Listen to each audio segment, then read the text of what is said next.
ఏమో నువ్వు close grip పెట్టి కొట్టని చెప్పేసాను. అవును. మళ్ళీ ఇంకొక ఆయన వైడ్ పెట్టాను, ఇంకొక కింద పెట్టమన్నారు. అవును. లెగ్స్ కొట్టడానికి ఎంత కాంప్లికేటెడ్ అన్న ఇది ప్రెస్ చేయడానికి. అట్లేం లేదు, దీన్ని మనం పెట్టిన యాంగిల్ ని బట్టి ఆ గ్రూప్ ఆఫ్ మజిల్స్ ట్రైన్ అవుతాయి. ఎగ్జాంపుల్ ఎట్లా చెప్తా చూడు. వైడ్ పెట్టినాం, వైడ్ పెట్టి ప్రూవ్ చేసినాం. ఇన్నర్ థైస్ హ్యామ్స్ట్రింగ్ ఇన్వాల్వ్మెంట్ ఎక్కువ ఉంది చూడు. హ్యామ్స్ట్రింగ్ ఈ ఇన్వాల్వ్మెంట్ ఎక్కువ ఉంది చూడు. నీకు డైరెక్ట్ ఫీల్ అయితే నీకు మజిల్ రైట్.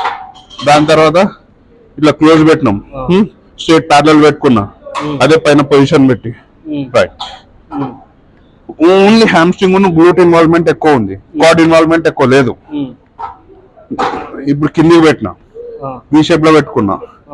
ఈడ చూడు, హ్యామ్స్ట్రింగ్ ఉన్న కింది పార్ట్ ఇన్వాల్వ్మెంట్ లేదు, ఓన్లీ క్వాడ్ మాక్సిమం స్ట్రెచ్ అవుతుంది. ఈ ఇన్వాల్వ్మెంట్ ఎక్కువ ఉంది కాబట్టి క్వాడ్స్ ఎక్కువ ట్రైన్ అవుతాయి. మనం ట్రైన్ చేసే మజిల్స్ ఎట్లుంటాయి అని అంటే, మనం పెట్టిన యాంగిల్ ని బట్టి మనం ఏ మజిల్ కావాలో లెగ్స్ లో ఆ మజిల్